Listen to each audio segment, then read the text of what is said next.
إن الحمد لله نحمده ونستعينه ونستغفره ونعوذ بالله من شرور أنفسنا ومن سيئات أعمالنا من يهده الله فلا مضل له ومن يضلل فلا هادي له وأشهد أن لا إله إلا الله وحده لا شريك له وأشهد أن محمدا عبده ورسوله يا أيها الذين آمنوا اتقوا الله حق تقاته ولا تموتن إلا وأنتم مسلمون يا أيها الناس اتقوا ربكم الذي خلقكم من نفس واحدة وخلق منها زوجها وبث منهما رجالا كثيرا ونساء واتقوا الله الذي تساءلون به والأرحام إن الله كان عليكم رقيبا يا أيها الذين آمنوا اتقوا الله وقولوا قولا سديدا يصلح لكم أعمالكم ويغفر لكم ذنوبكم ومن يطع الله ورسوله فقد فاز فوزا عظيما وإن خير الكلام كلام الله وخير الهدي هدي محمد صلى الله عليه وسلم وإن شر الأمور محدثاتها وكل محدثة بدعة وكل بدعة ضلالة وكل ضلالة في النار أما بعد. Aujourd'hui c'est le cours numéro 10 dans les durus de Kashf al-Shubuhat, et la semaine passée on avait commencé à expliquer la réponse à la shubha des mushrikines lorsqu'ils disent le secret dans la réponse aux mushrikines, lorsqu'ils disent par exemple moi je fais pas de shirk, je fais pas de shirk avec Allah subhanahu wa ta'ala, et donc tu lui réponds wa alaykum salam wa rahmatullahi wa barakatuh, donc tu lui réponds en lui disant qu'est-ce que c'est le shirk, explique-moi ce que c'est le shirk.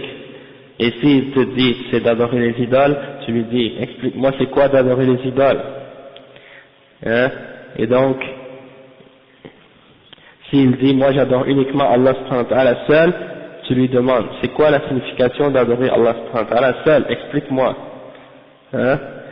et tu lui demandes d'expliquer selon le Coran et la Sunna, d'accord. S'il ne sait pas, là tu lui expliques, et tu lui dis, s'il dit je sais pas, tu lui dis comment tu peux prétendre quelque chose, tu prétends que tu fais pas de shirk et tu sais même pas ce que le shirk. Donc comment tu peux savoir que tu fais pas le shirk si tu sais pas ce que c'est le shirk, donc il faut savoir ce que c'est le shirk. Et donc là tu lui expliques et tu lui clarifies avec les preuves, les ayats, les hadiths, pour lui montrer qu'est-ce que c'est la définition du shirk selon le Coran et la Sunna. Et là on a expliqué ça la semaine passée. Maintenant on clarifie ça encore plus en détail, Inch'Allah. Le cheikh dit وأن عبادة الله وحده لا شريك له هي التي ينكرونها علينا ويسيحون فيه كما صاح إخوانهم حيث قالوا أجعل الآلهة إلها واحدا إن هذا لشيء عجاب. Donc il dit, le cheikh il dit que la signification du shirk c'est d'adorer d'autres avec Allah subhanahu wa ta'ala,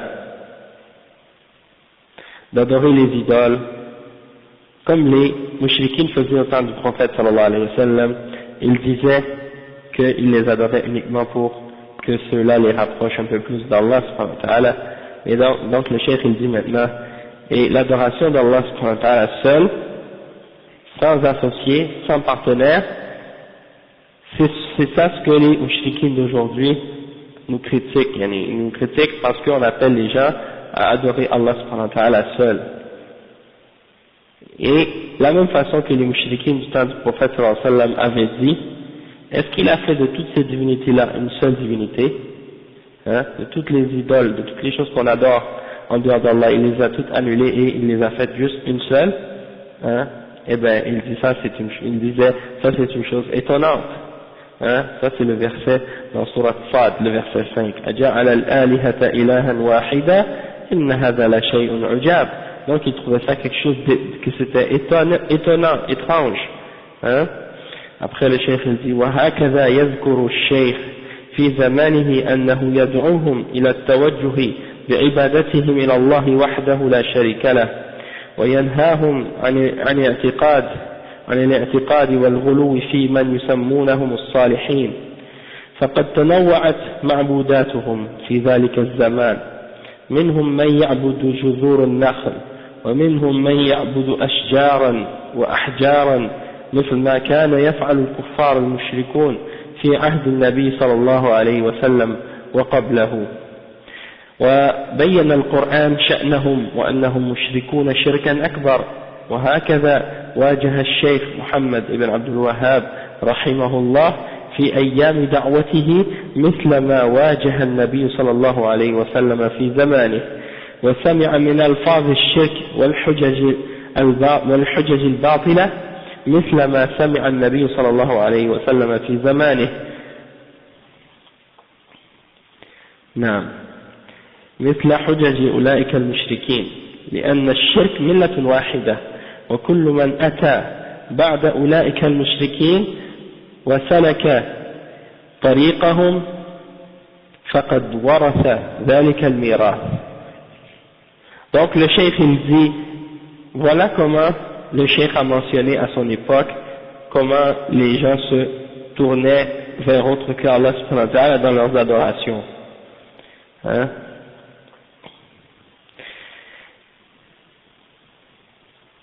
Le cheikh Muhammad Abdul Wahhab, il appelait les gens à se détourner de ça, à se détourner du shirk et à revenir à l'adoration d'Allah subhanahu wa ta'ala lui seul, hein, et de ne pas lui donner aucun partenaire dans l'adoration.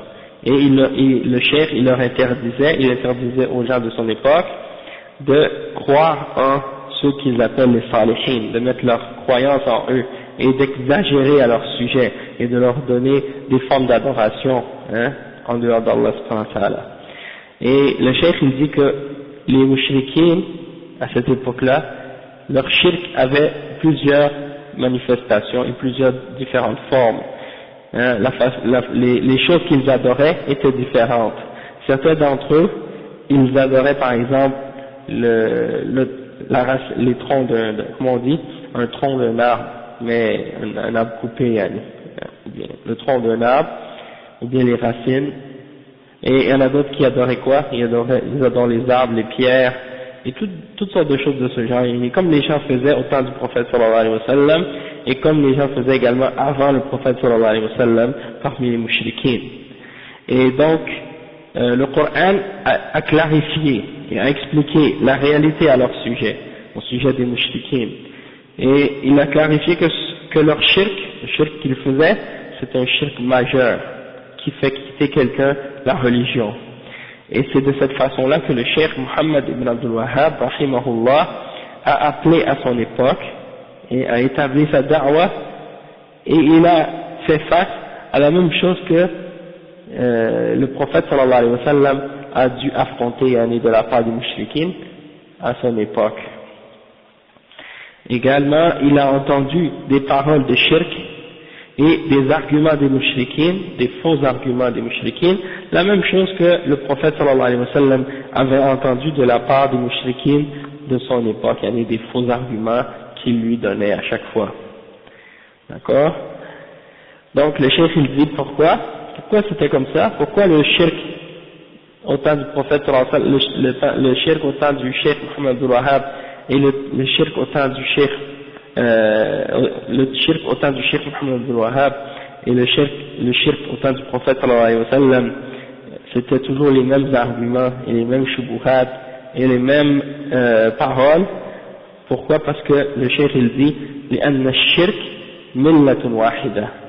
Le shirk c'est une seule et même religion, même si elle peut se manifester de différentes formes et de différentes façons, même si elle peut avoir différents noms, hein, comme par exemple le christianisme, le judaïsme, le bouddhisme, l'hindouisme et toutes les autres religions d'égarement. On les appelle tous par des noms différents, mais en réalité c'est une seule et même religion, c'est la religion du kufr et du shirk. C'est pour ça les ulama disent al-kufr millatun wahida wa shirk millatun wahida, c'est une seule et même religion qui se manifeste de différentes façons. C'est pourquoi? Parce que la vérité elle est une, elle se divise pas, tandis que le mensonge il est multiple, il est infini dans sa manifestation. il peut prendre des milliers, des centaines de formes, tandis que la vérité elle reste toujours la même, elle change pas parce que c'est la vérité, hein. Donc ça montre pourquoi quand on voit les gens parmi les koufars, des fois quand on leur parle de religion, ils disent ouais mais il y a tellement de religions, comment on peut savoir quelle est vraie? Moi je leur dis il n'y a que deux religions, la vérité et le mensonge. La vérité elle est une, le mensonge il a plein d'exemples, plein de manifestations, et c'est ça qui mélange les gens. Pourtant c'est clair, lorsque tu as compris les fondements et les bases, c'est facile par la suite de trouver la vérité. Hein, si tu as compris bien le tawhid, et qu'il ne peut pas y avoir plus qu'un créateur dans l'univers, plus qu'un Dieu dans l'univers, tu vas être capable de trouver c'est quoi le bon chemin, Inch'Allah. Donc, c'est ça. Donc, qu'est-ce qu'on expliquait? Parce que le kufr et le shirk, c'est une seule et même voie. وَكُلُّ مَنْ أَتَى بَعْدَ أُولَئِكَ الْمُشْرِكِينَ وَسَلَكَ طَرِيقَهُمْ فَقَدْ وَرَثَ ذَلِكَ. Donc, toute personne qui vient après les mouchriquins et qui suit la voie des mouchriquins, alors ça veut dire quoi? Ça veut dire qu'il a hérité de leur héritage. Il a hérité de l'héritage de ces mouchriquins-là, même s'il dit qu'il est musulman, puis qu'il fait les mêmes actes que les mouchriquins, et il dit les mêmes paroles que les mouchriquins.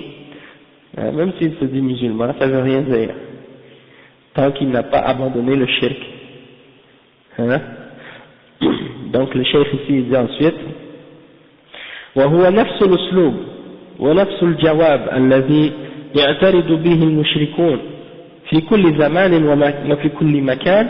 ففي عهد الشيخ محمد بن عبد الوهاب رحمه الله يقولون له ولمن معه أنتم تبغضون الصالحين وتبغضون النبي صلى الله عليه وسلم وتبغضون تبغضون كل عبد صالح لأنكم لا تقدرونهم حق تقديرهم. وما هو قدرهم يا ترى عند هؤلاء المشركين؟ هو الطواف بأضرحتهم والذبح لهم والنذر لهم والاستغاثة بهم، هذا هو تقدير الصالحين عند المشركين. أما تقدير الصالحين عند العلماء الموحدين فهو محبة كل عبد صالح محبة شرعية، والعمل مثل أعمالهم الصالحة بدون غلو، لأن الغلو هو الذي أهلك من كان قبلنا، كما قال النبي صلى الله عليه وسلم محذرا منه إياكم والغلو فإنما أهلك من كان قبلكم الغلو، يعني في الدين، وهذا هو الغلو في الصالحين. Donc le cheikh ici il dit que les mouchriquins ils ont adopté la même méthode et les mêmes réponses par lesquelles les mouchriquins du temps du prophète sallallahu alayhi wa sallam essayaient de s'opposer à la voie du prophète Muhammad sallallahu alayhi wa sallam. Et donc leurs réponses et leurs arguments c'est toujours les mêmes à toutes les époques et à tous les endroits. Hein? Et Allah subhanahu wa ta'ala il dit ça dans une ayah dans surat al-Baqarah, il dit كذلك قال الذين من قبلهم مثل قولهم تشابهت قلوبهم. La même chose que les autres avant eux avaient dit la même chose. Leur cœur se ressemble. تشابهت قلوبهم. Leur cœur est pareil, même s'ils ne sont pas de la même famille, ils ne sont même pas à la même époque, même pas à le même endroit sur la terre.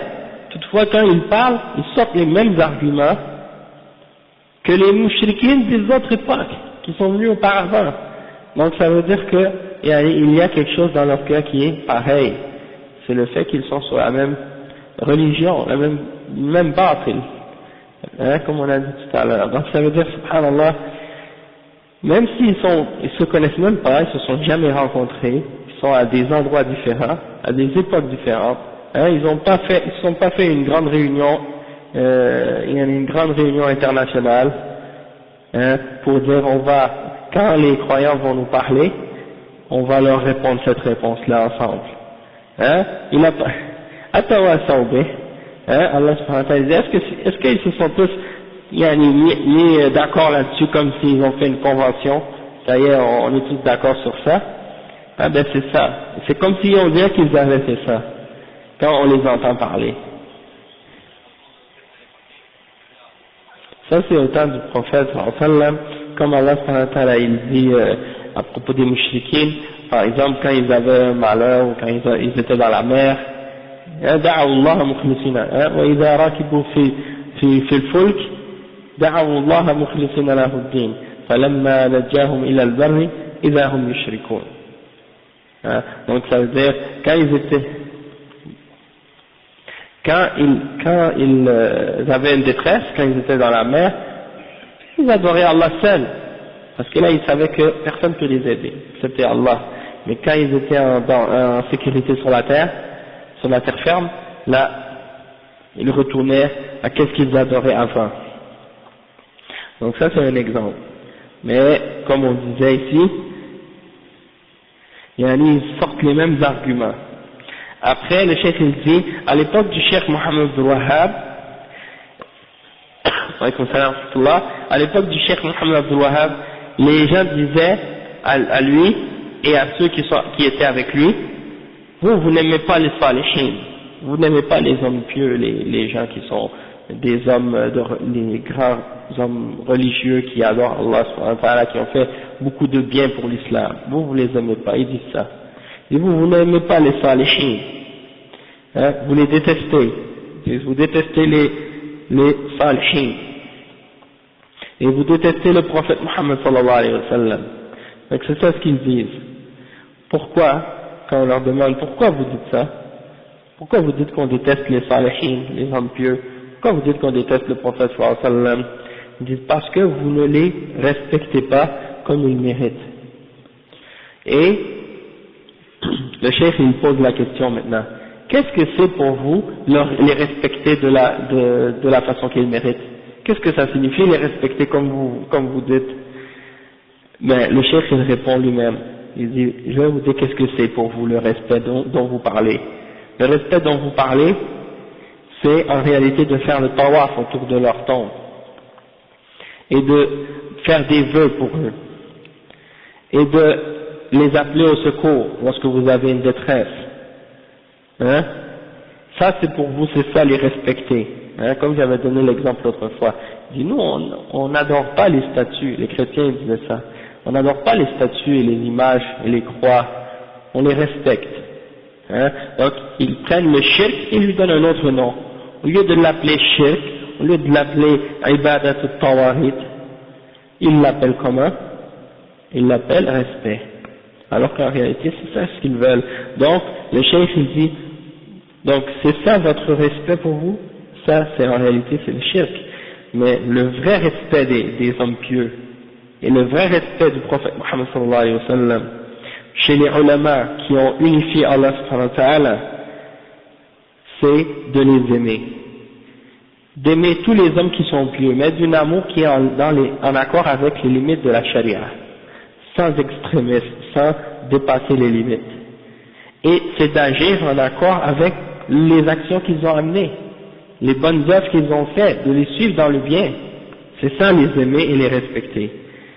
Sans exagérer à leur sujet, sans rentrer dans des croyances exagérées à leur sujet. Parce que c'est l'extrémisme et l'exagération, al-ghulu, c'est ça ce qui a fait périr toutes les nations qui sont venues avant nous. Toutes les nations qui étaient là avant nous, ils ont péri à cause de l'extrémisme dans la religion, à cause de l'exagération dans la religion. Iyyakum wal-ghulu, le prophète sallallahu alayhi wa sallam a dit ça dans un hadith authentique. Il a dit prenez garde à l'extrémisme, prenez garde à al-ghulu, de dépasser les limites, d'exagérer, parce que c'est ça qui a fait périr les nations qui étaient là avant vous. إنما أهلك من كان قبلكم الغلو. Et le cheikh dit c'est al-ghulu, l'exagération dans la religion, et c'est l'exagération au sujet des hommes pieux. Les gens des fois ils s'imaginent que l'extrémisme ça se limite juste à des formes d'extrémisme qui se manifestent actuellement dans le monde moderne avec les gens qui font du terrorisme ou qui font sauter des gens et des bombes et des trucs comme ça. Ça c'est une forme d'extrémisme. Ok, c'est une forme d'extrémisme qui est basée sur d'autres formes d'extrémisme dans la croyance. ok, comme la croyance des Khawarij. Mais là, il y a l'extrémisme aussi dans la croyance au sujet des hommes pieux, comme l'extrémisme au sujet de Isa, alayhi salam, ceux qui exagèrent au point de dire qu'il est Ibnullah, fils de Dieu, ou bien d'exagérer au point de lui offrir des adorations ou des prières, ou bien d'exagérer à propos de sa mère, Maryam, alayhi salam, ou bien d'exagérer à propos d'un parmi les hommes pieux, que ce soit le prophète Mohammed sallallahu alayhi wa sallam, ou bien d'autres parmi les salihin qui sont venus après lui, parmi les musulmans de la Ummah. Donc, toute personne qui exagère au sujet de ces hommes-là, eh bien, il a dépassé la limite. Et ça fait partie de l'extrémisme. Il y a des gens qui ne comprennent pas que l'extrémisme, c'est beaucoup plus vaste que la définition qu'on en donne dans les médias actuellement. L'extrémisme, ça veut dire quoi l'extrémisme dans l'islam? Ça veut dire quand tu dépasses la limite d'Allah subhanahu wa ta'ala, la limite du Coran et la limite de la Sunna. Tu veux faire plus que ce que Allah subhanahu wa ta'ala t'a permis de faire. Ou bien tu veux pas faire assez, tu veux faire moins que ce qu'Allah subhanahu wa ta'ala t'a commandé de faire. Dans les deux sens, il y a l'extrémisme. C'est pas un extrémisme juste quand tu fais trop, mais c'est un extrémisme aussi quand tu enlèves des choses dans la religion, qui sont des principes de la religion. Ça aussi c'est une autre forme d'extrémisme, parce que l'extrême c'est toujours deux côtés. Il y a l'extrême de ceux qui ajoutent trop, il y a l'extrême de ceux qui enlèvent trop. On dit al-ifrat wal-tafrit, al-ghulu wal-jafa, en arabe. Mais en français c'est une façon de l'expliquer qui est claire, Inch'Allah, j'espère, parce que les gens ont tendance à prendre juste un aspect de l'extrémisme, alors qu'en réalité c'est beaucoup plus vaste. Après, le cheikh il dit فإن قال إنهم لا يكفرون بدعاء الملائكة والأنبياء وإنما يكفرون لما قالوا الملائكة بنات الله فإن لم نقل عبد القادر ابن الله ولا غيره فالجواب إن نسبة الولد إلى الله كفر مستقل. Donc le cheikh il dit, Mohammed Abdul Wahhab, il dit si ils te disent les mouchriquines, eux ils ont fait le shirk ou ils ont fait le kufr, les mouchriquines au temps du prophète sallallahu alayhi wa sallam, ils étaient des kuffars. Pourquoi? Parce qu'ils disaient que les anges et les prophètes, non, il dit les mouchriquines, il dit eux ils n'ont pas fait le kufr parce qu'ils ont imploré ou invoqué les anges et les prophètes, ils ont uniquement mécru parce qu'ils ont dit que les anges sont les filles d'Allah. Et nous, on n'a pas dit que Abdul Qadir al-Jilani, par exemple, est le fils d'Allah, ou autre parmi les serviteurs d'Allah. Donc, on n'est pas des kuffars, nous. C'est seulement eux, les mouchriquines au temps du prophète sallallahu alayhi wa sallam, qui sont des kuffars, non pas parce qu'ils invoquaient les hommes pieux, ou les prophètes, ou les anges. Ça, pour eux, ça c'est pas shirk, c'est pas kufr. Ils ont fait le kufr parce qu'ils ont dit que c'est les filles d'Allah. Et ils ont fait le kufr parce qu'ils ont dit que c'était les fils d'Allah, comme les chrétiens qui disent que Isa c'est le fils d'Allah, etc.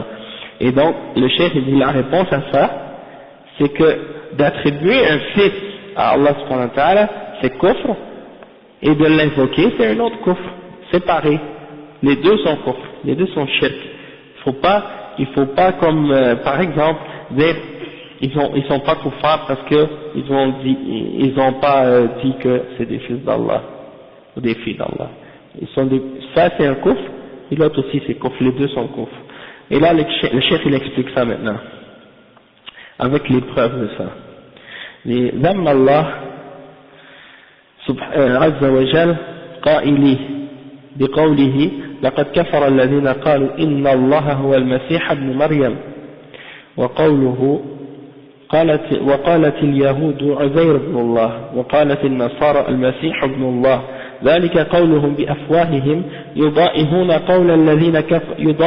قول الذين كفروا من قبل الآية فذمهم الله على فعلهم القبيح وقولهم المنكر.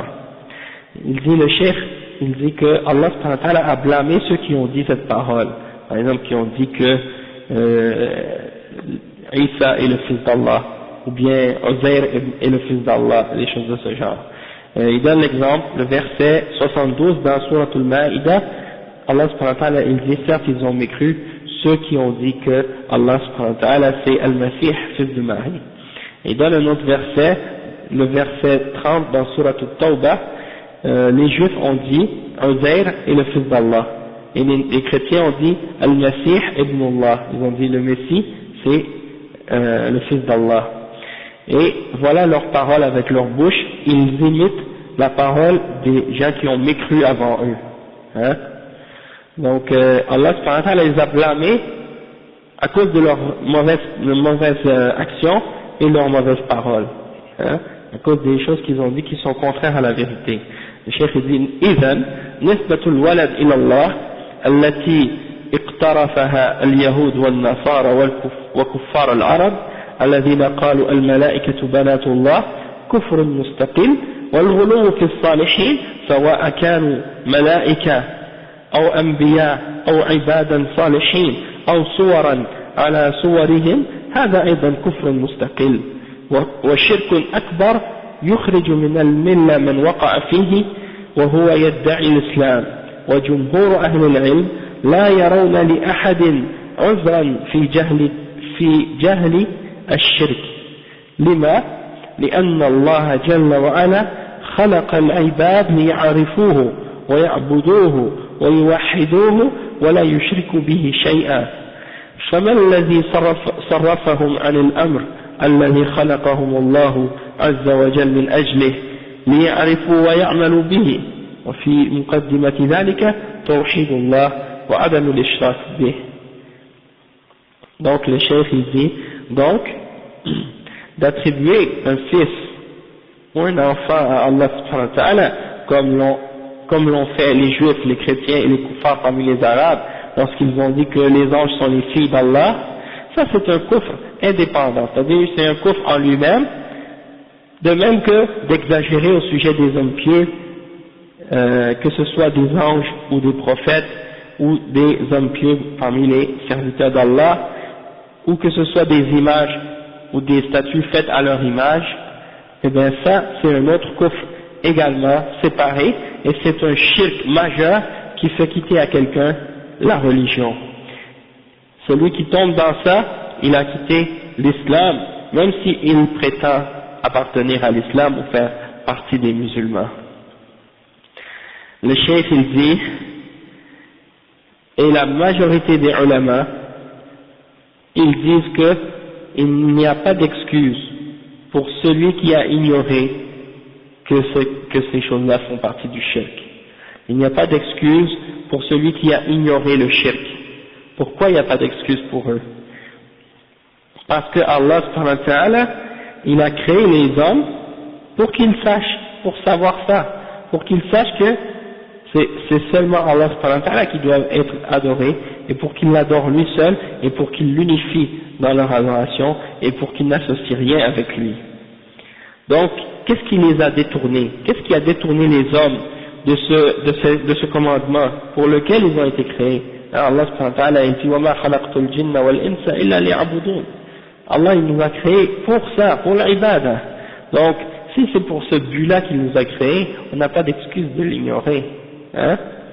Le cheikh il dit, donc qu'est-ce qui les a détournés de ce commandement-là pour lequel Allah subhanahu wa ta'ala les a créés? Et c'est-à-dire qu'Allah subhanahu wa ta'ala il nous a créés pour qu'on connaisse cette chose-là, le tawhid, et pour qu'on agisse en accord avec le tawhid, et en partant et en avant de tout, hein, le cheikh dit comme introduction, comme priorité à ça, de connaître le tawhid et de ne pas faire le shirk.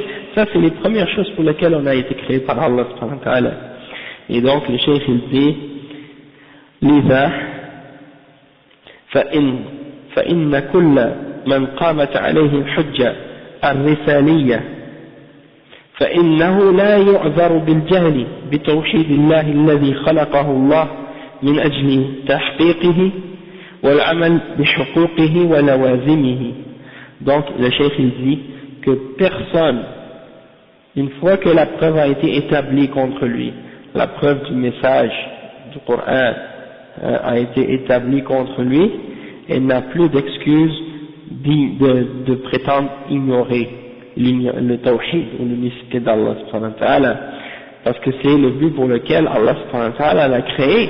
Allah l'a créé pour qu'il réalise et qu'il concrétise et pour qu'il établisse la réalité de cet ordre et de ce commandement-là du tawhid, et pour qu'il agisse en accord avec les droits qui reviennent à Allah subhanahu wa ta'ala, de l'adorer lui seul et tout ce qui est impliqué par le tawhid également dans la religion. Donc le cheikh dit وحقا إن التوحيد لا يتحقق إلا إذا تبرأ الموحد من الشرك وأهله إذ لا ولا إلا ببراء. Donc le cheikh dit, et en réalité quelqu'un ne peut pas avoir établi ou réalisé le tawhid en lui-même, excepté s'il ne s'est pas désavoué, si la personne qui a unifié Allah subhanahu wa ta'ala se désavoue complètement du shirk et de ceux qui pratiquent le shirk. Parce que tu peux pas avoir une alliance, tu peux pas, tu peux pas aimer, excepté si tu peux pas prétendre aimer Allah subhanahu wa ta'ala si tu t'es pas désavoué des mushrikin et du shirk. Hein, c'est une contradiction. D'accord? Tu peux pas dire j'aime Allah et j'aime le shaitan. Tu peux pas dire j'aime les alliés d'Allah et j'aime les alliés du shaitan en même temps. C'est une contradiction. Pour que tu aies un, il faut l'autre aussi. C'est-à-dire tu dois aimer Allah subhanahu wa ta'ala, et pour que ton amour en Allah subhanahu wa ta'ala soit réel, il faut que tu détestes le shaitan. Et si tu prétends aimer les mu'minines, les croyants, il faut absolument également que tu détestes les alliés du shaitan. Tu ne peux pas aimer les deux en même temps. Donc ça, c'est ça le point.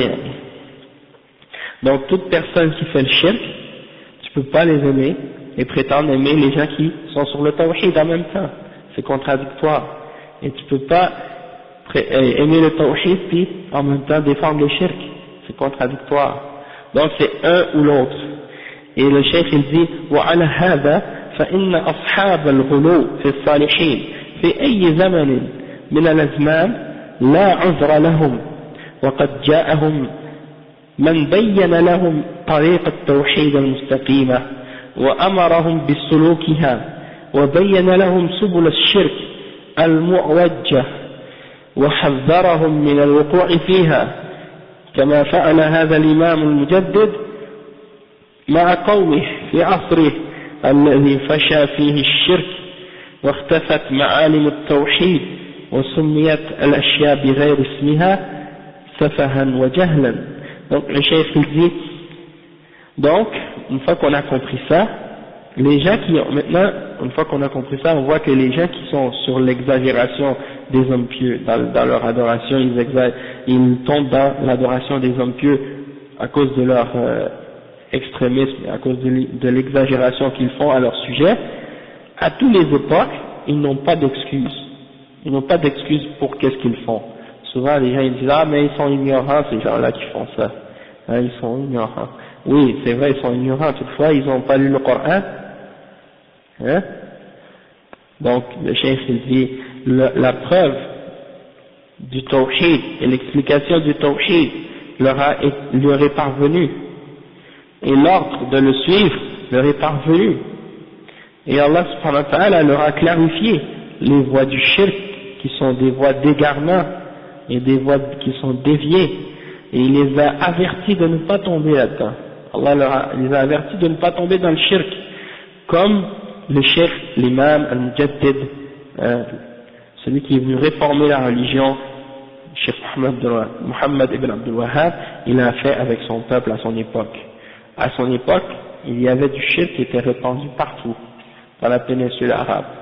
Des tombes que les gens allaient visiter et qu'ils faisaient le tawaf autour et qu'ils sacrifiaient des animaux à ces tombes-là, hein, et avec la da'wa qu'il a fait et avec le temps, alhamdulillah, tout ça, ça a été détruit. Quand ils sont rentrés dans le Baqi', le cimetière près de la mosquée du prophète sallallahu alayhi wa sallam, ils ont dit que c'était devenu comme une ville, tellement ils avaient construit des dômes et des constructions et des sanctuaires, toutes sortes de trucs au-dessus des tombes des hommes pieux. C'était devenu comme une ville. Ils ont tout nivelé, comme le prophète sallallahu alayhi wa sallam avait commandé de faire selon la sunna. Ils sont rentrés là-bas, ils ont nivelé tout au niveau du sol. Comme le prophète sallallahu alayhi wa sallam avait envoyé Ali ibn Abi Talib à son époque pour faire ça. Donc, on voit que la même chose est arrivée, et donc le cheikh il dit à son époque, le shirk était répandu, et les signes et les principes du tawhid avaient été cachés, et les choses avaient été appelées par d'autres que leur réel nom. C'est-à-dire, les gens n'appelaient pas le shirk shirk, mais ils l'appelaient respect des hommes pieux, comme on avait dit tout à l'heure. Cheikh il dit, Naam, inna alladhi yu'zaru bil jahl هو الذي ما قامت عليه الحجة الرسالية بمعنى أنه لم يعرف أن الله أنزل كتابا ولم يعرف أن الله أرسل رسولا أما من عرف أن الله أنزل كتابه الفرقان على سيد ولد عدنان محمد صلى الله عليه وسلم ومثله معه ولكن جهل ما جاء في القرآن من الأمر بتوحيد الله والتحذير من الإشراك بالله وبما جاء به محمد صلى الله عليه وسلم في دعوته بسبب إعراضه فهذا لا يعذر بجهله والحجة هي الحجة الرسالية لأن الذي يعرض عن الرسالة والكتاب والسنة هو الذي ظلم نفسه ووقع في ضروب الشرك وما ظلمناهم ولكن ظلموا أنفسهم. Donc le cheikh il dit, oui, la personne qui est excusée pour son ignorance, c'est qui? C'est la personne qui n'a pas reçu, ou c'est la personne sur qui on n'a pas établi la preuve du message. La preuve du message n'a pas été établie sur lui, celui-là il est excusé d'être ignorant. Mais, qu'est-ce que ça veut dire? Le cheikh il dit, ça veut dire que celui-là, il n'a pas su qu'Allah a fait descendre un livre. Il ne sait pas qu'Allah a fait descendre une révélation, un livre. Et il ne sait pas qu'Allah a envoyé un messager. Il ne sait pas qu'Allah a envoyé un messager. Mais donc celui-là il a une excuse. Il ne sait pas qu'Allah a fait descendre un livre, il ne sait pas qu'Allah a envoyé un messager, celui-là il est excusé pour son ignorance.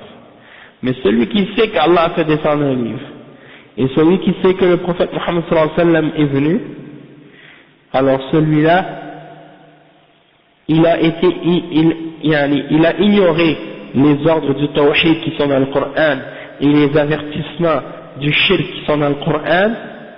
Ils ont ignoré ce que le prophète Mohammed sallallahu alayhi wa sallam a amené de sa da'wa, parce qu'ils se sont détournés de l'apprentissage de ces ordres-là, de ces commandements-là. Pas parce qu'ils savent pas que la révélation est là, ils savent que la révélation est là, ils savent que le prophète sallallahu alayhi wa sallam est venu. Wa alaykum salam wa rahmatullahi wa barakatuh. Mais ils se sont détournés. Ils ont tourné le dos, ils ont fermé les yeux, ils ont bouché leurs oreilles, ils n'ont pas voulu comprendre cet ordre. Donc si tu vois des gens, par exemple, parmi les gens musulmans aujourd'hui, dans les pays musulmans, tu t'en vas les voir, et tu les vois en train de faire des actes de shirk, faire de la magie, ou bien faire de la sorcellerie, ou bien aller voir des voyants, ou des gens qui prétendent connaître l'avenir. Ou bien tu vas voir des gens qui vont sacrifier des animaux pour les tombes, et qui font le tawaf, et qui embrassent les tombes, et qui font l'istirasa. Ils invoquent autre qu'Allah, ou demandent l'aide des morts, des salihin, soi-disant. Eh bien, quand tu leur parles et tu leur dis, qu'est-ce que vous faites? C'est shirk, c'est contraire au Coran et à la Sunna. Il y a les adillah, tu leur montres les preuves du Coran et de la Sunna. Une fois que tu leur as dit ça, ils le savent déjà, ils ont lu le Coran. Comment ils peuvent ignorer cet ordre-là alors que c'est le plus grand commandement dans le Coran? Hein? Donc ça prouve que ces gens-là, ils se détournent. Ils veulent pas savoir. Ils veulent pas connaître. Ils suivent leur passion. D'accord? Et c'est pour ça le cheikh il dit ceux-là sont pas excusés pour leur ignorance. Parce que la preuve, elle a été établie contre eux. Et la preuve, c'est quoi? C'est le message. C'est le Coran, c'est la Sunna. Ok? Donc, celui qui se détourne du message du Coran et de la Sunna, il s'est fait de l'injustice à lui-même. Et il est tombé, à cause de ça, il est tombé dans des formes de shirk. Et Allah subhanahu wa ta'ala a dit dans le verset 101 dans Surat Hud, on ne leur a pas fait d'injustice, mais c'est eux-mêmes qui se sont fait de l'injustice. Ils se sont fait de l'injustice à eux-mêmes, à cause de le fait qu'ils se sont détournés du message.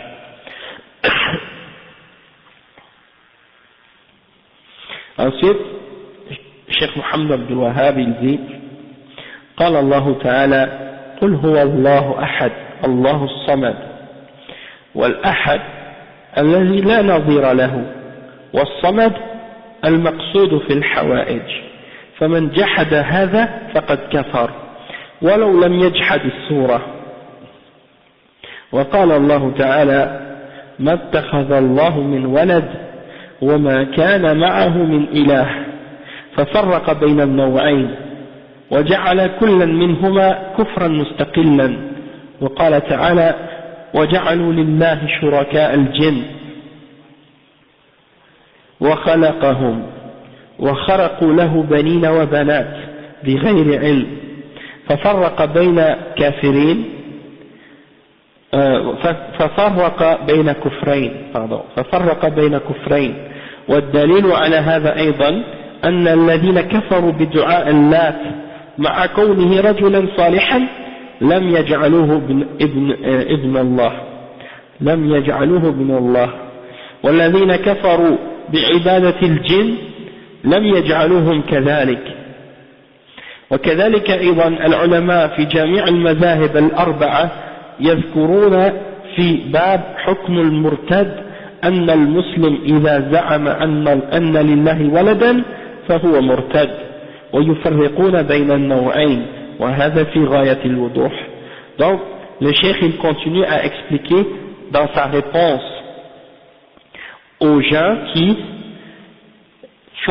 qui prétendent qu'il y a qui prétendent que les mouchriquins au temps du prophète Mohammed sallallahu alayhi wa sallam ont fait le shirk ou bien ont mécru parce que ils disaient que Allah subhanahu wa ta'ala ceux qu'ils adoraient c'était des enfants, c'était ses enfants. Par exemple ils disent ah ceux-là ils ont mécru parce qu'ils ont dit comme les mouchriquins au temps du prophète sallallahu alayhi wa sallam kafaru, ils ont mécru parce qu'ils ont dit que les anges sont les filles d'Allah, ou les chrétiens ont mécru parce qu'ils ont dit que Isa c'est le fils d'Allah, et ils n'ont pas mécru parce qu'ils les ont invoqués, ils ont mécru uniquement parce qu'ils ont prétendu que c'est leurs enfants, hein? Et donc ça c'est parce qu'ils veulent essayer de faire une distinction, ils veulent essayer de dire même si tu invoques autre qu'Allah, ça c'est pas shirk, ça c'est pas kufr, c'est pas grave. Tu peux invoquer Isa, tu peux invoquer Maryam, tu peux invoquer n'importe qui en dehors d'Allah, c'est pas grave. Tu leur demandes du risque, tu leur demandes de te sauver, de te venir en aide quand tu as un malheur, ça c'est pour eux, ça c'est pas shirk. Qu'est-ce qui est shirk si tu dis il est le fils d'Allah, ça c'est shirk seulement. Hein? Donc le shirk il leur répond et il leur dit les deux sont shirk. D'invoquer autre qu'Allah c'est shirk, et de croire qu'ils sont les fils d'Allah, c'est shirk, c'est pareil. Un autre shirk, c'est pareil.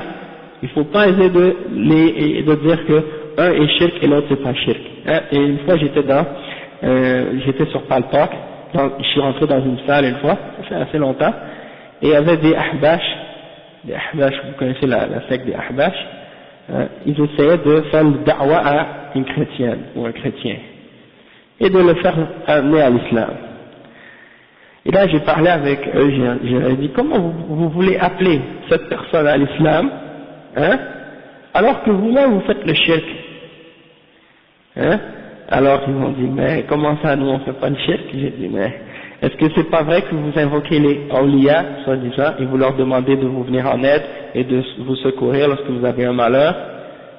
Ils ont dit, oui, mais ça c'est permis. J'ai dit donc pour vous, quand vous avez le droit, selon vous, on a le droit d'invoquer Isa et Maryam. Ils ont dit, oui, c'est permis, on a le droit d'invoquer et de prier, demander quelque chose à Isa et à Maryam. Donc j'ai dit, ça veut dire, en réalité, vous n'avez rien compris à l'islam ni au tawhid. Comment vous pouvez prétendre ça? Dans ce cas-là, vous pouvez rentrer à l'église, prier avec les chrétiens, demander l'aide de Jésus et de Marie. Si ça c'est pas shirk, alors qu'est-ce qui est shirk? Hein? Donc ça c'est un exemple. Comment il distingue entre les deux? Si tu dis que c'est le fils, si tu dis Isa est le fils d'Allah, ça c'est shirk. Mais si tu dis pas qu'il est fils d'Allah, mais tu l'invoques, en dehors d'Allah, ça c'est pas shirk. C'est contradictoire. Et donc c'est ça donc. Et il y a beaucoup de kuffars parmi les chrétiens, ils utilisent cette shubha pour convertir beaucoup de musulmans au christianisme.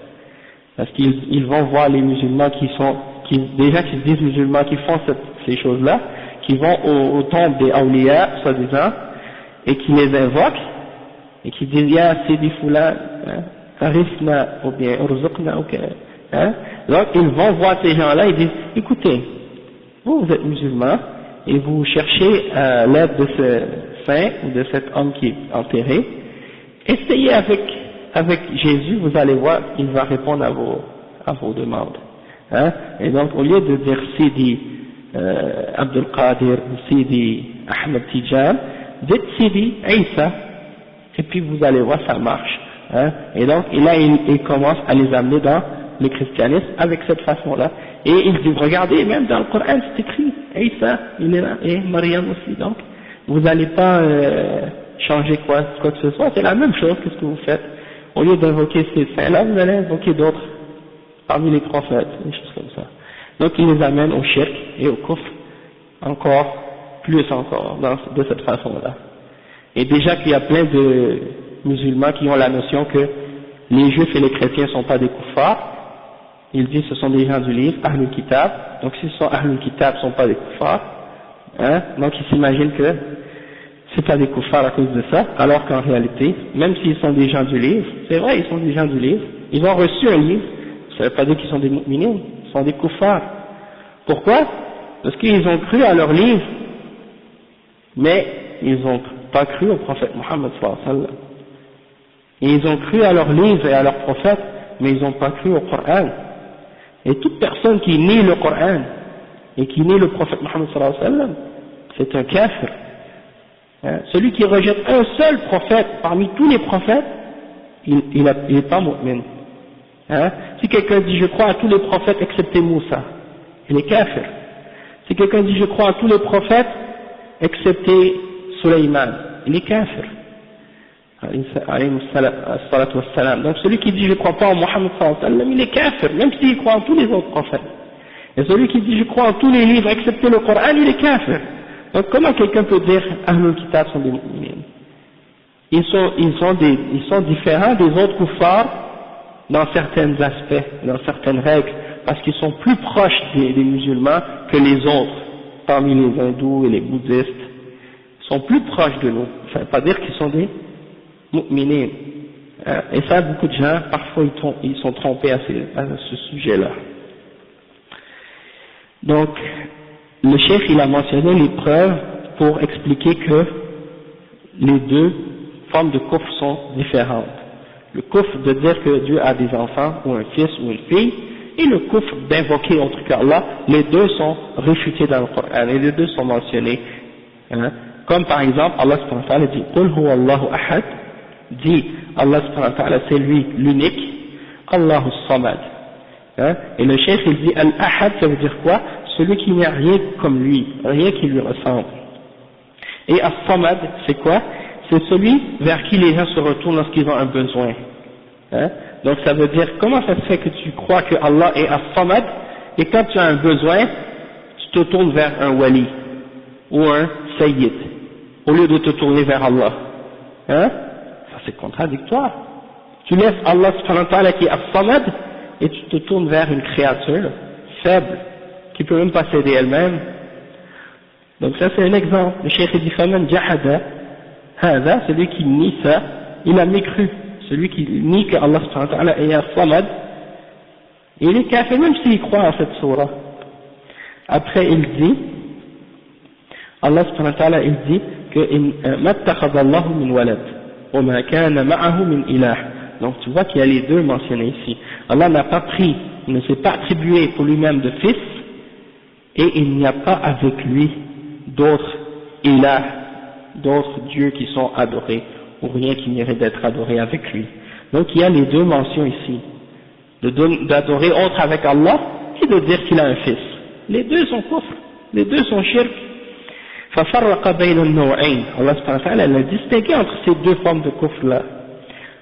وَجَعَلَ كُلًّا مِنْهُمَا كُفْرًا مُسْتَقِلًا. Allah a fait que chacune de ces deux formes là sont des formes de kufr indépendantes. Une est indépendante de l'autre, c'est deux formes de kufr différentes. Et il donne un autre exemple dans le verset 100 dans Surah Al-An'am. Ils ont donné à وَجَعَلُوا لِلَّهِ شُرَكَاءَ الْجِنِّ وَخَلَقَهُمْ وَخَرَقُوا لَهُ بَنِينَ وَبَنَاتٍ بِغَيْرِ عِلْمٍ. Ils ont donné à Allah des associés parmi les djinns, alors que c'est Allah qui les a créés, c'est Allah qui a créé les djinns, et il leur donne, ils les mettent comme des partenaires avec Allah. Et après il dit, et ils lui ont inventé à Allah subhanahu wa ta'ala des fils et des filles, par leur ignorance, à cause qu'ils n'ont pas de connaissance. Après le cheikh dit فَفَرَّقَ بَيْنَ كُفْرَيْنِ. Allah a distingué entre les deux formes de kufr. Le kufr de donner des associés avec Allah et le kufr de lui attribuer des filles et des fils. Hein? Donc le cheikh il dit, et également il y a comme preuve de ça le fait que ceux qui ont mécru en adorant Allah alors que c'était un homme pieux, ils n'ont pas dit que Allah était un des fils d'Allah subhanahu wa ta'ala. C'était un parmi les hommes qui était pieux. Et ils ont fait de lui une idole. Ils n'ont pas dit que c'est le fils d'Allah. Donc ça prouve que ils étaient kuffar par le simple fait qu'ils l'invoquaient en dehors d'Allah subhanahu wa ta'ala, et non pas parce qu'ils ont dit qu'il était fils d'Allah. De même que ceux qui ont adoré les djinns, ils n'ont pas dit que les djinns sont les fils d'Allah. De même que il dit que les ulama des quatre mazahib, al-Malikiyya, al-Shafi'iyya, al-Hanbaliyya,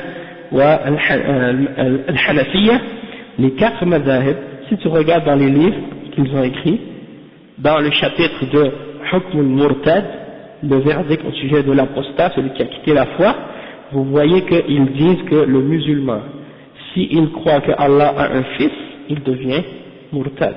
C'est écrit dans les livres de fiqh.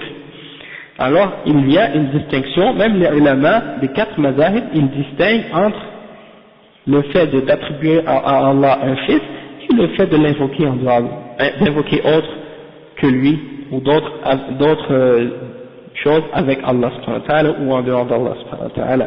Et il dit que ça, le cheikh dit ça, c'est très très clair.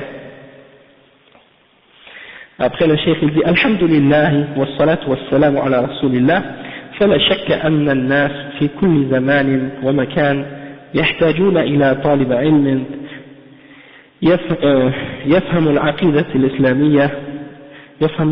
الإسلامية على الوجه الصحيح والذي يجلس لدى العلماء بحضور قلب وانتباه يفهم الكثير والكثير إن لم يفهم جميع ما يقال. قال الشيخ رحمه الله في مناقشة شبهات أهل الشرك أهل الكفر والشرك الأكبر الذي ابتلي بهم في زمانه وهو يدعو بدعوة النبي صلى الله عليه وسلم ويدعو أناسا أكثرهم كمن دعا الرسول صلى الله عليه وسلم في الشرك والكفر مع أنهم يقولون لا إله إلا الله محمد رسول الله ويصلون ويصومون إلى آخره غير أنهم جعلوا مع الله أندادا يرجون منهم جلب المصالح ودفع المضار وينزلون بهم حاجاتهم وينادونهم وهم رفات ويطلبون منهم الغوث ويستشفعون بهم ليرفعوا لهم طلباتهم إلى الله عز وجل وينتظرونها بواسطة هؤلاء الذين اعتقدوا بأنهم أولياء وبأنهم لهم جاه ولهم قداسة عند الله إلى غير تلك العقائد الفاسدة. فها هنا أخبر المؤلف المجدد أن من تلك الشبهات التي أوردها المشركون في عهده هي قولهم إن المشركين الذين بين كفرهم القرآن لم يكونوا كفارا بدعاء الأنبياء والملائكة، وإنما كفروا لما قالوا الملائكة بنات الله، وهم يعنون كفار قريش ومن ولاهم من الأحزاب ممن أشركوا بالله عز وجل وعبدوا أصنافا من المعبودات المتعددة، منهم من عبد الملائكة، ومنهم من كان يعبد الصالحين، ومنهم من كان يعبد أخشابا وأشجارا وأحجارا منحوتة لا تسمع ولا تبصر ولا تغني شيئا. Donc ici le cheikh dit alhamdulillah wassalatu wassalamu ala rasulillahi wa ba'd. Il n'y a pas de doute que les gens ont toujours besoin, à tous les endroits et à toutes les époques, d'un étudiant de science qui leur fait comprendre la bonne croyance islamique de la façon correcte, qui s'assoit avec les ulama, avec une présence de cœur et avec une attention, et il comprend beaucoup de ce qu'il entend s'il ne comprend pas tout ce qui est dit. Après le cheikh dit, et le cheikh rahimahullah, il parle du cheikh Muhammad ibn Wahhab ici, il a dans sa discussion au sujet des arguments, des faux arguments des mushrikines et des shubuhat, des gens du kufr et du shirk majeur, par lesquels les gens ont été testés par eux à son époque, il les appelle, le cheikh les appelle par l'appel du prophète sallallahu alayhi wa sallam,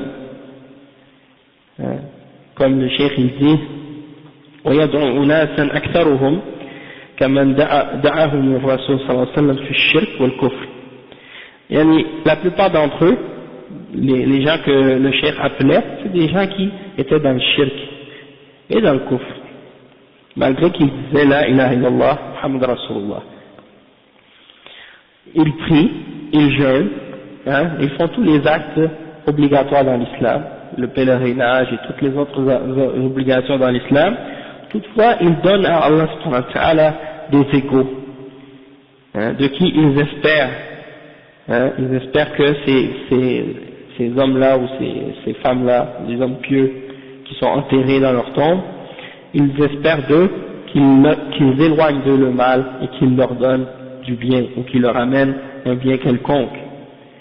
Et donc ils leur envoient leurs demandes et leurs besoins, et ils les invoquent, ils les appellent alors qu'ils sont en train de se décomposer dans leur tombe.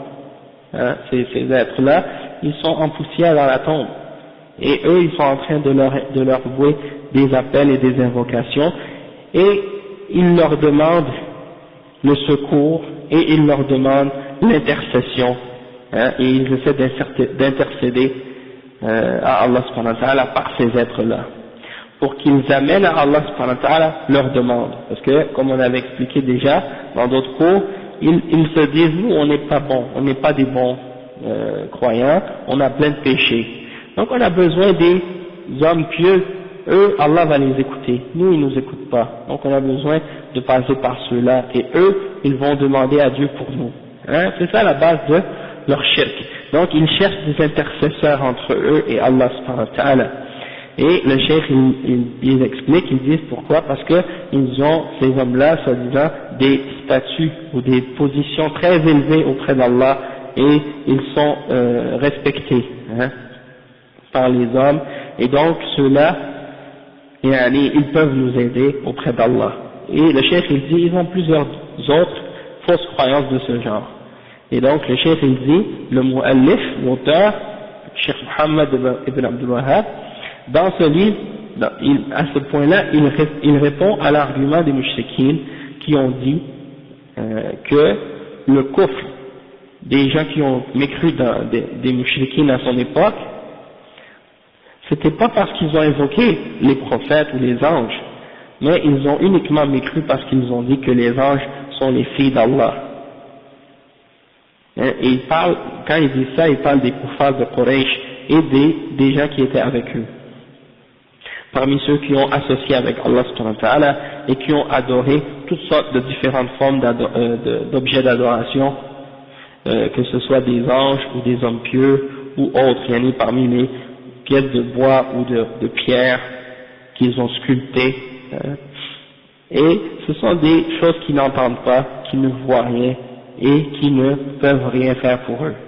Malgré tout, ils vouent à ces choses-là des actes d'adoration. Donc le cheikh dit فقال المشركون في عهد الشيخ إن أولئك الكفار الذين قاتلهم النبي صلى الله عليه وسلم وحكم عليهم بالكفر ما قاتلهم وحكم عليهم بالكفر لأنهم يدعون الملائكة وإنما لأنهم قالوا الملائكة بنات الله وقص الله خبرهم في قوله عز وجل وجعلوا الملائكة الذين هم عباد الرحمن إناثا فذمهم الله وأنكر عليهم بقوله أشهدوا خلقهم ستكتب شهادتهم ويسألون لأنهم قالوا الملائكة بنات الله فقال الله عز وجل عن افترائهم هذا وجعلوا بينه وبين الجنة نسبا لما؟ لأنهم قالوا الملائكة بنات الله فكأن الله عز وجل احتج إلى الصاحبة واحتاج للولد بزعمهم وهم بهذه المقولة شابهوا اليهود والنصارى وشابهوا اليهود الذين قالوا عزير بن الله وشابهوا النصارى الذين قالوا المسيح ابن الله فالمشركون في زمن الشيخ محمد بن عبد الوهاب يرحمه الله ومن على شاكلتهم اليوم في معظم ديار المسلمين يقولون إن أولئك لم يكفروا لأنهم كانوا يدعون الملائكة والصالحين والأنبياء ما كفروا بهذا لأن هذا يسمى توسلا واستشفاعا وهذا مباح لأنهم لجأوا إلى قوم طاهرين مقربين من الله عز وجل أحياء في قبورهم حياة كحياتنا هذه أو أكمل فلا غرابة أن يغيثوا من استغاث ويسمع نداء من ناداهم وهكذا يزعمون. Donc le cheikh il dit que les mouchriquins à l'époque du cheikh Mohammed Abdul Wahhab, ils ont dit quoi? Ils ont dit que ceux-là, les kuffars que le prophète sallallahu alayhi wa sallam a combattus et qu'il a déclarés comme étant des kuffars, il ne les a pas combattus et il ne les a pas déclarés kuffars parce qu'ils invoquaient les anges.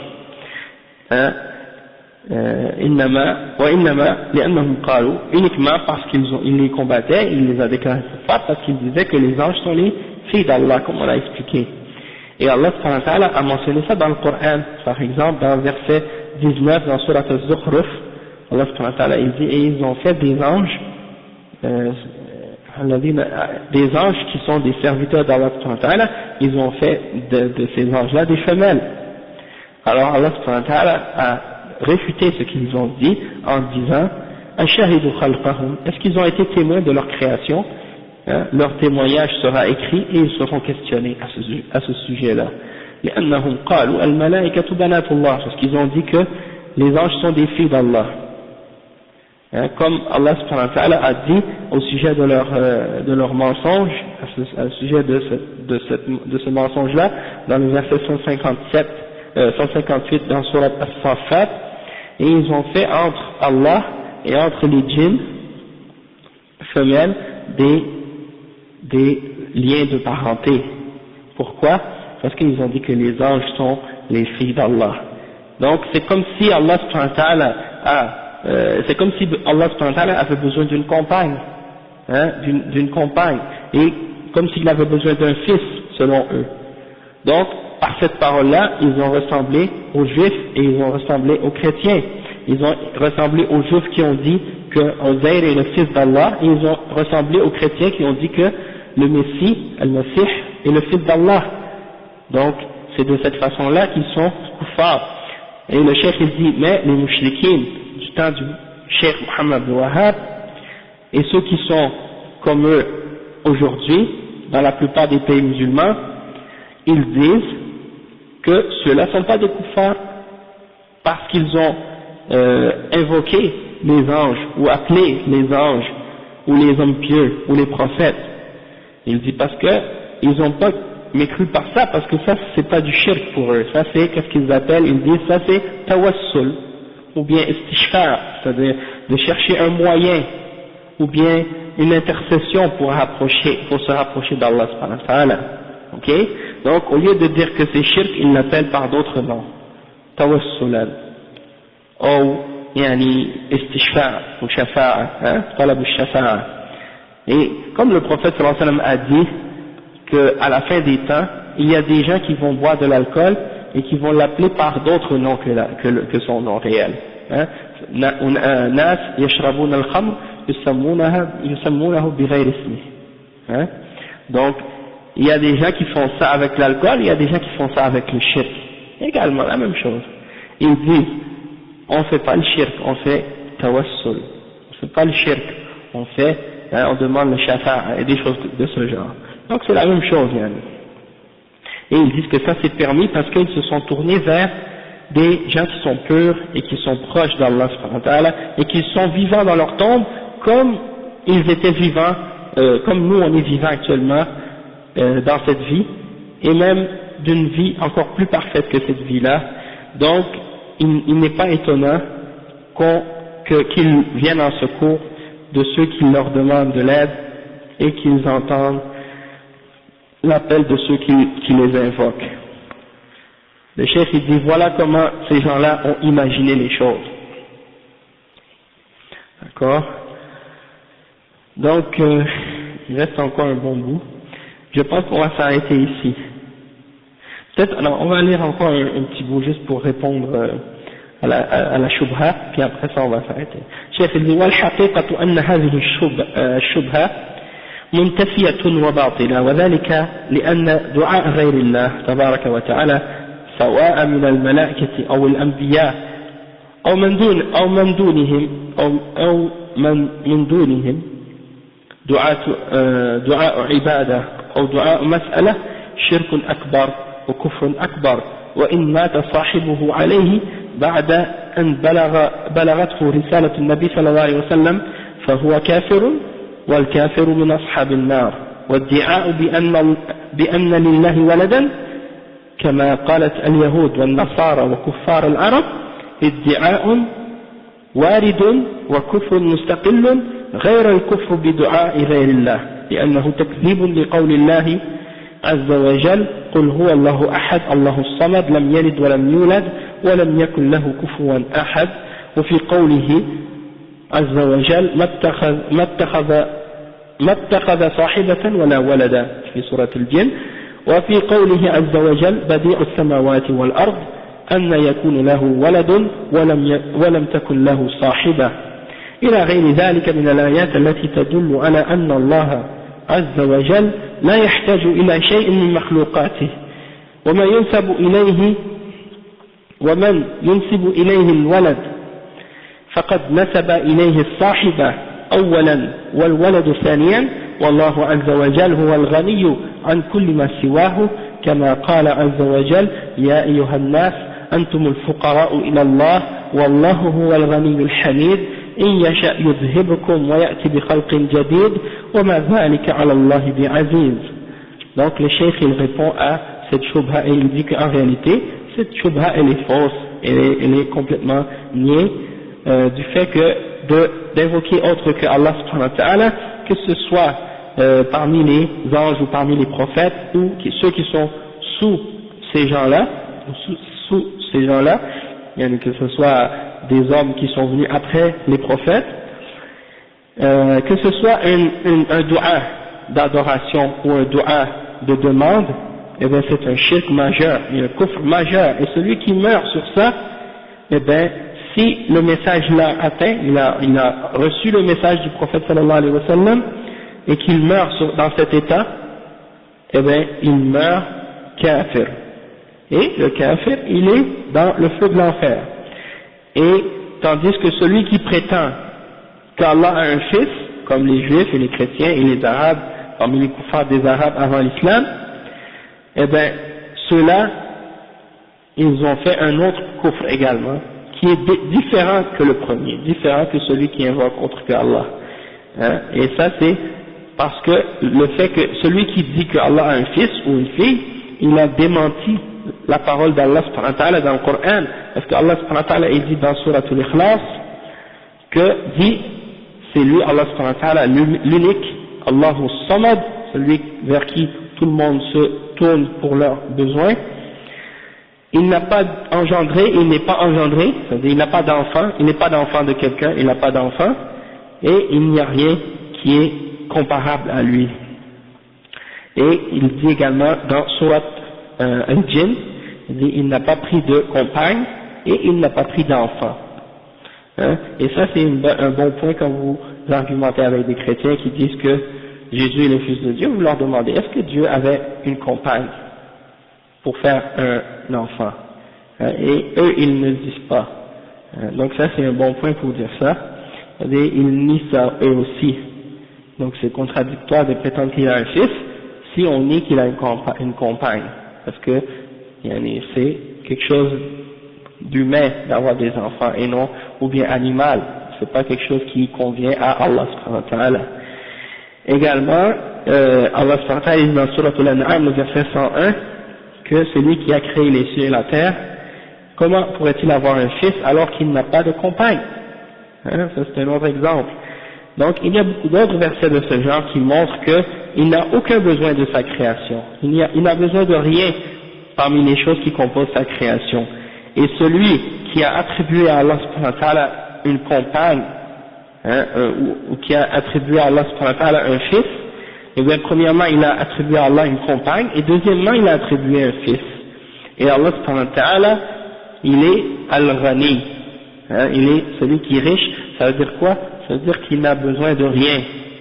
Allah subhanahu wa ta'ala, il se suffit à lui-même, il n'a besoin de personne ni de rien.